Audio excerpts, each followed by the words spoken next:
So let's see thyroid function कैसे करता है। लेकिन इसके पहले हम जानेंगे कि जो थायराइड डिसफंक्शन होता है, सबसे पहले तो कोई भी बीमारी, थायराइड की बीमारी हो, चाहे बीपी हो, चाहे ओके, सो ये आती है जनरली हमारी कहीं ना कहीं से डिप्लीशन, यानी न्यूट्रिएंट की डिफिशियंसी। मैक्सिमम अगर हम बात करते हैं 70% डॉक्टर विजिट्स होती है उस बीमारियों के लिए, तो वो होता है डिप्लीशन, यानी कहीं ना कहीं हमारे खाने में न्यूट्रिएंट्स की कमी होती है और जिसकी वजह से हम धीरे धीरे धीरे वो कमी, डिफिशियंसी हमारे बॉडी में कमतरता निर्माण करती है।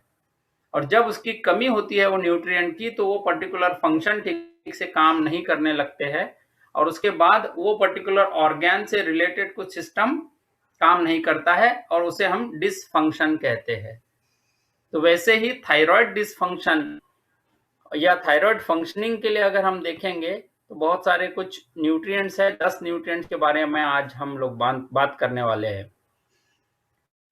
तो सबसे पहले तो साइंस जो देखते हैं, अभी कुछ लोगों ने यहाँ मेंशन किया कि मुझे मतलब अनएक्सप्लेन्ड वेट गेन हुआ सडनली। ओके, फिर किसी को एक प्रॉब्लम होता है कि थकान बहुत होती है, राइट, बहुत ज़्यादा कॉन्स्टेंटली थके हुए रहते हैं, टायर्डनेस होता है और कहीं ना कहीं पेन लगा रहता है, चाहे बैक पेन हो, चाहे मतलब कहीं ना कहीं दर्द रहता है बॉडी में, काम करने का इच्छा नहीं होती है, कुछ खाया पिया उसके बाद में फिर सो गए जी। तो ये जो होता है ये भी एक है इशू। सबसे बड़ी बात तो हमारे यहाँ महिलाएं इसमें सबसे ज्यादा पीड़ित है, ज्यादातर। अभी पुरुष पुरुष भी उनकी तुलना में अभी आ गए, यानी 7 में से 1 महिला तो है ही है, 7 में से 1 पुरुष तो है ही है और 3 में से 1 महिला हमारी थायराइड से पीड़ित है। तो अगर हम यहाँ पर बात करते हैं तो कुछ साइंस है, सिम्टम्स है। अननेसेसरी अगर वेट बढ़ रहा है तो ये सिग्नल है कहीं ना कहीं थायराइड। पूरे बॉडी पे सूजन आती है, ये भी एक थायराइड डिसफंक्शन का एक सिग्नल है। और बार बार आपको हरदम थकान बनी रहती है, थोड़ा काम किया कि थकान हो जाएगी, बालों का झड़ना, दर्द रहना और specially menstrual and fertility problem. Okay, so conceive करने में, या हम बात करते हैं जो माहवारी होती है, that is again monthly cycle में, इसमें भी गड़बड़ी होती है बिकॉज ऑफ थायराइड डिसफंक्शन। और सबसे बड़ी बात वो आपके स्किन के ऊपर से भी पता चलता है, ड्राई एंड फ्लेकी स्किन होती है। ओके, तो ये ड्राई स्किन भी आपका थायराइड डिसफंक्शन का एक इंडिकेटर है। के साथ साथ हाई कोलेस्ट्रॉल लेवल होता है because of some stress hormone dysfunction. तो यहाँ क्योंकि हार्मोनल इम्बैलेंस होता है जिसकी वजह से ये सारे प्रॉब्लम्स होते हैं। और सबसे बड़ी बात मतलब पुअर कंसंट्रेशन एंड मेमोरी, जिन्हें थायराइड डिसफंक्शन है, कुछ चीजें याद नहीं रहती, अभी तो बात की थी अभी पता नहीं भूल गई। तो ये भी है, इसी के लिए हमें ध्यान रखना है कि ये कहीं ना कहीं सिम्टम्स है। अगर इन डिटेल में जाने तो 2 प्रकार के थायराइडिज्म है जिसे हम कहते हैं थायराइडिज्म। एक होता है हाइपरथायराइडिज्म एंड दूसरा है हाइपोथायराइडिज्म, लेकिन ये दोनों के सिम्टम्स थोड़े अलग अलग है। सो हाइपरथायराइडिज्म या हाइपोथायराइडिज्म, तो ज्यादातर मरीज 90% हम देखते हैं हाइपोथायराइडिज्म से ग्रसित है, हाइपरथायराइडिज्म करीब 10% के आसपास है। तो हाइपो में आप सारा सिस्टम स्लोली काम करता है और जिसकी वजह से आप देखेंगे मेटाबॉलिज्म स्लो डाउन होता है, पचन क्रिया, चयापचय क्रिया वो स्लोली होता है, जिसके वजह से आप खाते तो है, आप वेट गेन करते हैं। मैं तो थोड़ा ही खाती हूँ, अभी तो हवा भी सांस लेने से भी डर लगता है, क्यों? उससे भी वजन बढ़ता है। इस लेवल की मतलब डिप्रेशन या हम लोग बोलते हैं, इसमें इस लेवल का आपका थॉट प्रोसेस चला जाता है। और इसीलिए सबसे बड़ी बात, और हाइपोथायराइडिज्म में आपको वेट लूज करने के लिए भी डिफिकल्ट होती है, क्योंकि स्लो मेटाबॉलिज्म की वजह से चयापचय या डाइजेस्टिव सिस्टम भी आपका उस लेवल पे काम नहीं करता है, सेल्स आपके उस लेवल पे काम नहीं करते हैं, इसकी वजह से आपका वजन बढ़ रहा है। कॉन्स्टिपेशन, पेट साफ ना होना, फटीग, भूल भुलैया, हम भूलने की बीमारी, फॉरगेटफुलनेस, डिप्रेशन होता है। अगेन कौन आपके ठीक से काम नहीं कर रहा है। जो मेरा एक मैनेजर है बॉडी का, थायराइड, जिसकी वजह से ये एंडोक्राइनल सिस्टम जो हमारा सिस्टम कंट्रोल करता है चीज को, इवन भावनाओं को भी, ये हार्मोन्स की जरूरत है। तो ये कंट्रोल करने वाला थायराइड ग्लैंड ही अगर ग्रसित है, वही अगर बीमार है, तो आपकी बॉडी का बाकी क्या होने वाला है। हेयर लॉस होती है, हेयर लॉस बढ़ता है, आप देखेंगे ड्राई स्किन होती है, आपका हार्ट रेट, अगर हार्ट बीट चेक करूँ तो बहुत स्लो होता है ये हाइपोथायरॉयडिज्म। हाइपो मतलब कम सिक्रेशन होना, ओके, लेवल से नीचे होना। सो टीएसएच लो रहता है, जिसकी वजह से आपको फिर ये हाइपोथायरॉयडिज्म होता है और सारा फंक्शनिंग धीरे धीरे स्लो डाउन होता है। और बहुत ज्यादा ठंड या बहुत ज्यादा ठंड के प्रति हमें सेंसिटिविटी ज्यादा होती है। सबसे बड़ी बात, एक और इंडिकेटर है थायराइड हाइपोथायरॉयडिज्म का, जो भी मेंस्ट्रुअल साइकिल है तो उसमें बहुत लंबे समय तक चलता है, और दूसरी बात हेवियर पीरियड्स हेवियर है, तो ये भी एक इंडिकेशन है महिलाओं में हाइपोथायरॉयडिज्म का। तो इसे दुर्लक्षित ना करें, इसे बराबर टाइम ले, ये वाले जो सिम्टम्स है इसे ध्यान में रखते हुए अपना चेकअप कराएं। So very important. इसके उलट अगर हम हाइपरथायरॉयडिज्म की बात करते हैं तो आपकी एक्टिविटी बहुत फास्ट होती है, हर चीज फास्ट हो रही होती है, भूख बार बार लगती है। हाइपोथायरॉयडिज्म में भूख नहीं लगती, थोड़ा खाया कि पेट भर गया। सो यहाँ पर हमारे लिए ये दिक्कत होती है। हाइपरथायरॉयडिज्म में आप देखेंगे वेट लॉस होता है आपका अननेसेसरी, खिड़की था। सो वेट लॉस होता है अननेसेसरीली, और भूख बार बार लगती है, आपका हार्ट रेट पाल्पिटेशन होता है, एंजाइटी होती है, क्योंकि एनर्जी भर भर के कहाँ कहाँ यूज करूँ। और वो बंदा जो रहता हाइपरथायरॉयडिज्म वो ऐसे स्लिम रहेगा, वो कहता है मुझे भूख तो कुछ खाया पिया सब लगता ही नहीं, बॉडी को सब खाया पिया पता नहीं धुआं हो रहा है। सो दैट इज अगेन, और ये पाल्पिटेशन होता है, हर चीज एकदम फास्ट होती है। इन्हें स्पेशली आप देखेंगे इनके हाथ ऐसे ट्रिमलिंग करते हैं because of the energy and, और सोते हैं तो गर्दन के पास पूरा गीला रहेगा। That is again what we have.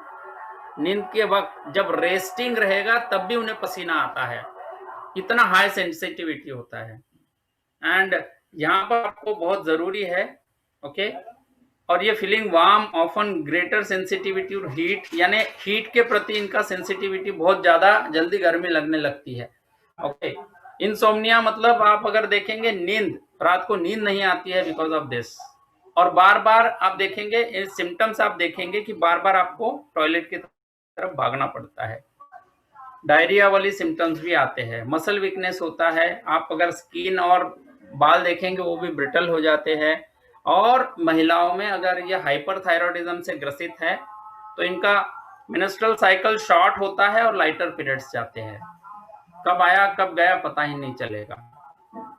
तो ये सिम्टम्स की तरफ ध्यान के, ओके, इसमें से अगर कोई भी सिम्टम है तो ये कहीं ना कहीं गड़बड़ है, चाहे हाइपर है या हाइपो है, हमारे लिए गड़बड़ है। तो देखते हैं अभी कि ये कैसे काम करता है हमारा ये थायराइड फंक्शन। और ये थायराइड फंक्शन में अगर हम देखते हैं कि एक एग्जांपल, हमारे ये बॉडी को अगर मैं फैक्ट्री समझूं, ओके, एक फैक्ट्री होती है, फैक्ट्री में वर्कर्स होते हैं, और वर्कर्स क्या करते हैं, वर्कर्स काम करते हैं, जो भी प्रोडक्शन, जो भी माल बनाना है, जो भी काम करना है वो वर्कर्स करते हैं। और उस फैक्ट्री का एक मालिक या एक एमडी या एक सीईओ होता है। तो डायरेक्टली सीईओ कभी भी वर्कर को डायरेक्ट इंस्ट्रक्शन देता है या उसको ऑपरेट करने के लिए, सुपरवाइज करने के लिए मैनेजर्स रखते हैं। तो वर्कर्स के ऊपर मैनेजर्स होते हैं, और मैनेजर्स के ऊपर एक जनरल मैनेजर भी होता है, एंड जनरल मैनेजर के साथ में आपका एमडी बात करेगा, ओके, सीईओ आपका जो बात करेगा। तो यहाँ अगर हम हमारे बॉडी सिस्टम में देखें तो हमारे बॉडी सिस्टम में सेल्स जो है, हमारी कोशिकाएं है, वो वर्कर्स है, और ये कोशिकाओं को अच्छे से काम करना है, उसके लिए उन्हें इनपुट चाहिए कि क्या काम करना है, तो वो इंस्ट्रक्शंस आने जरूरी है लेकिन प्रॉपर आने चाहिए, राइट। तो यहाँ पर आप देखेंगे हमारा जो ब्रेन है ये एमडी है इस बॉडी का, और बॉडी हमारा पूरा सेल से बना हुआ है, कुछ बना हुआ है, राइट। और ये कोशिकाओं को कंट्रोल करने के लिए आपको हार्मोन्स जो है वो मैनेजर्स है, और इन हार्मोन्स को प्रॉपरली इंस्ट्रक्ट करने के लिए आपके पास में जनरल मैनेजर होता है, वो है थायराइड ग्लैंड। तो थायराइड ग्लैंड आपके ये कंठ के पीछे गले में एक बटरफ्लाई जैसे एक छोटी सी ग्लैंड है, जो ये हार्मोन कंट्रोल करता है और आपकी बॉडी फंक्शन पे काम करता है। तो यहाँ अगर हम देखेंगे हमारे बॉडी में ये थायराइड फंक्शन के लिए ये पूरे 10 एलिमेंट्स की जरूरत पड़ती है, राइट? 10 न्यूट्रिएंट्स की जरूरत पड़ती है, आप गिन लीजिए। ओके, तो अगर मुझे, आपने सुना होगा थायराइड जब भी आप चेक कराते हैं उसमें TSH, T4 and T3 test कराते हैं, right? Yes, so very important, क्योंकि मुझे स्किन, ओके, सो यहाँ पर अगर आप देखते हैं थायराइड फंक्शनिंग के लिए, तो आपका जो एमडी है वो डायरेक्टली सेल को कंट्रोल नहीं करता है, तो वो वहां से, जैसे ब्रेन में एक छोटी सी गोली जैसे होती है उसे पिट्यूटरी ग्लैंड कहते हैं, उसे मास्टर ग्लैंड भी कहते हैं। तो ये मास्टर ग्लैंड, ये जो पिट्यूटरी ग्लैंड है, ये TSH thyroid stimulating hormone secrete करता है,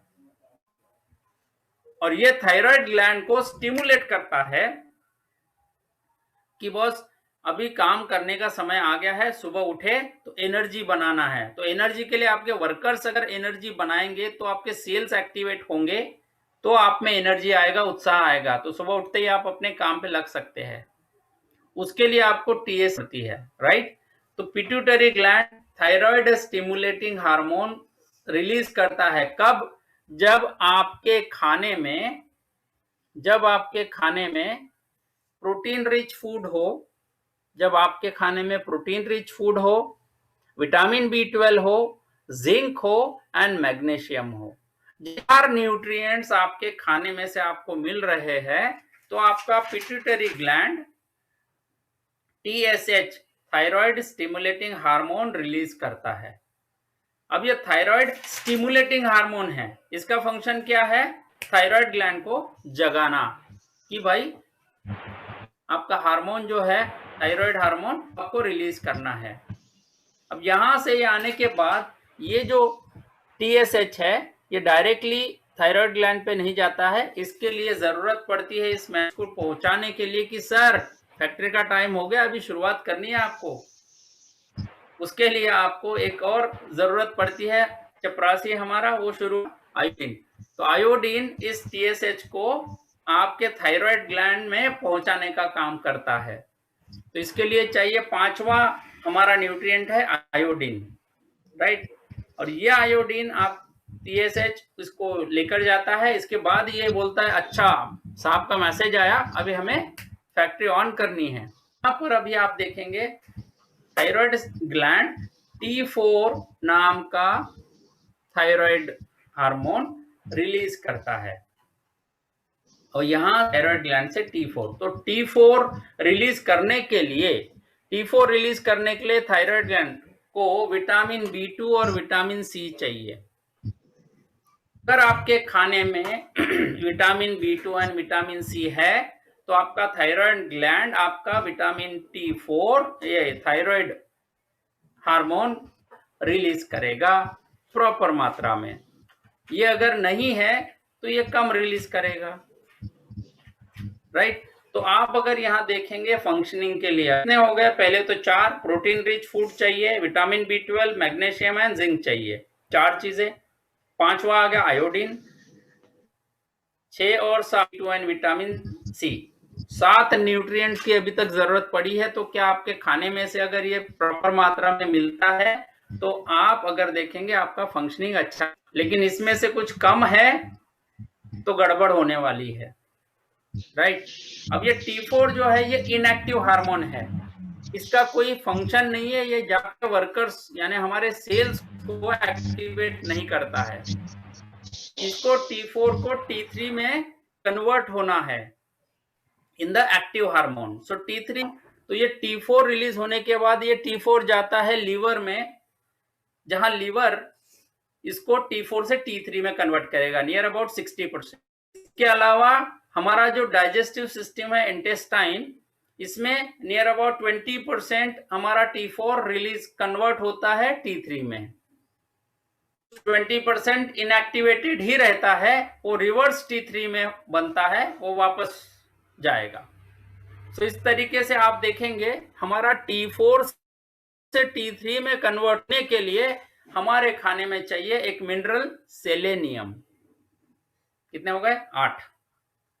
तो आप अगर देखेंगे आपके खाने में सेलेनियम है क्या? आज हम मशरूम खाने वाले हैं, सेलेनियम खाने वाले हैं, राइट। सो हमें हमारे खाने में सेलेनियम है तो T4 से T3 कन्वर्ट होगा। मतलब आप T4 भी बन रहा है लेकिन अगर वो T3 में कन्वर्ट नहीं हो रहा है तो कोई फायदे का नहीं है। तो इसी के लिए T4 से T3 में कन्वर्ट करने के लिए आपको चाहिए सेलेनियम।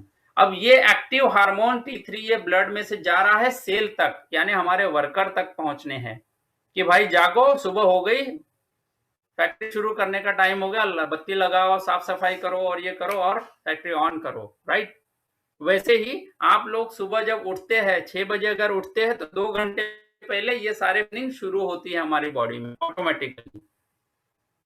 इसीलिए सुबह उठते ही आपको एनर्जी चाहिए क्योंकि बेड से उतरते ही आपको काम करना है। ये हलचल करने के लिए भी कोई एनर्जी चाहिए, तो सेल आपके एक्टिव होने चाहिए। यहां पर आप देखेंगे तो सेल के अंदर ये अभी T3 आया है, ये T3 सेल के अंदर उसके न्यूक्लियस में जाए बाइंड होना चाहिए और इसके लिए चाहिए विटामिन ए और विटामिन डी। ये जब आपके खाने में विटामिन ए और विटामिन डी रहेंगे तो आपका ये जो T3 है ये सेल में जाएगा और सेल एक्टिवेट होगा और आपका एनर्जी बढ़ेगा। अब यहाँ यही गड़बड़ है, इनमें से आप देख लो ये 10 न्यूट्रिएंट में से कुछ ना कुछ तो है ही, और ज्यादातर दिखाई देती है विटामिन ए, विटामिन डी की कमी, विटामिन B2, विटामिन सी। ये क्या होता है भाई? मैग्नीशियम, जिंक, विटामिन B12 तो हमारे यहाँ 90% लोगों को डिफिशियंसी है। तो शुरुआती हमारी वहां से होती है जहां TSH कम है, और ये चीजें धीरे धीरे आप देखेंगे तो ये आपका थायराइड फंक्शनिंग के लिए चाहिए। अगर इसमें से कोई भी विटामिन या मिनरल की कमी है तो आप देखेंगे थायराइड डिसफंक्शन हो रहा है। तो बस करना क्या है, आसान है एकदम, कि इन विटामिन मिनरल्स को हमारे खाने में शामिल करना है जिससे हमें इसमें से निकलने की जरूरत पड़े। और इसके अलावा कुछ फैट जो थायराइड फंक्शन को अफेक्ट करते हैं, जैसे हमने कहा जो 10 मिनरल विटामिन मिनरल्स है, इसके अलावा बहुत सारी चीजें और है जो लगती है लेकिन कुछ चीजें अफेक्ट करती है। मेरा अगर T4 या T3 की मैं बात करता हूं तो और भी न्यूट्रिएंट्स जैसे आयरन, आयोडीन, टायरोसिन एक हमारा अमीनो एसिड है, zinc, selenium, vitamin E, vitamin B2, B3, B6, vitamin C, vitamin D, ये सब चीजें चाहिए हमें। अच्छे से प्रॉपर प्रोडक्शन होना चाहिए अगर हमारे थायराइड हार्मोन का। तो और जो आप अगर देखेंगे इसको रोकता क्या है? Stress, infection, trauma, medication, okay.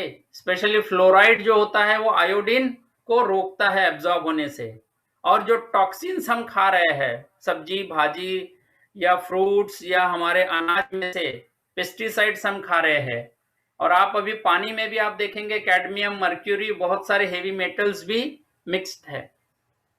और ऑटो इम्यून डिसीज, जो सेलियाक डिसीज की हमने बात की थी, बिकॉज ऑफ ग्लूटेन, जो गेहूं में ग्लूटेन है उसके वजह से आपके इंटेस्टाइन वो भी डैमेज होते हैं। सेलियाक डिसीज जिससे एब्जॉर्प्शन नहीं होता है, ओके। और ऑटो इम्यून डिसीज से आपका थायराइड ग्लैंड जो है वो भी सूजन होगी, उसमें भी डैमेज होगा और जिसकी वजह से फंक्शनिंग गड़बड़ होगा। तो यहां पर आपको एक ध्यान रखना है, T4 से T3 या T4 से रिवर्स T3 में कन्वर्ट होने के लिए भी बहुत सारी चीजें अफेक्ट करती है। तो हमें अगर T4 से T3 में इसको नहीं होने देना है, जिससे आपका लिवर किडनी फंक्शन अच्छा होना चाहिए, इन्फेक्शन नहीं होना चाहिए, टॉक्सिन्स आपके शरीर में नहीं चाहिए, स्ट्रेस और झटका ट्रॉमा नहीं होना चाहिए, और कुछ मेडिसिन है जो अफेक्ट करती है। तो आपने क्या देना है, आपके खाने में T4 से T3 अच्छी प्रकार से कन्वर्ट हो उसके लिए जिंक आपके खाने में हो, vitamin A, vitamin zinc, okay, vitamin B2, vitamin C, इन सब 10 विटामिन एंड मिनरल्स आपके खाने में होने चाहिए। और इसके साथ साथ आपकी एक्सरसाइज अगर आप करते हैं तो उससे भी आपका एब्जॉर्प्शन अच्छा होगा, फंक्शनिंग अच्छी होगी। सो यहाँ हमारे लिए चैलेंज वही है कि हम इन सब को कैसे हमारे खाने में शामिल करें और कहाँ से करें, राइट? तो हम तो आयोडीन रिच फूड खाएंगे, विटामिन B12 रिच फूड खाएंगे, विटामिन सी लेंगे, विटामिन डी लेंगे, है ना, विटामिन, फिर सेलेनियम और किसमें है। अब अगर ये करेंगे तो मेरी थाली हो जाएगी एक बकासुर जैसी। अब खाएंगे तो पचना भी तो चाहिए, और पचेगा एब्जॉर्ब भी तो होना चाहिए, हालत खराब हो जाएगी। सो वेरी वेरी कुछ चीजें हम जैसे खाते हैं, तो ये सारी चीजें एक जगह मुझे कहाँ से मिलेगी, और जिससे मेरा वजन और ये सारी संभावना ये जो है ये भी कम हो, एनर्जी बढ़े। तो इसे हम शाम को बात करते हैं, राइट? इसी के लिए हम शाम को बात करते हैं हमारे इवनिंग में, कि ये सारी चीजें इकट्ठे आपको कहाँ मिलेगी और कैसे हम इससे निजात पा सकते हैं, राइट? तो इसके बारे में हम जानकारी शाम को लेंगे, ओके।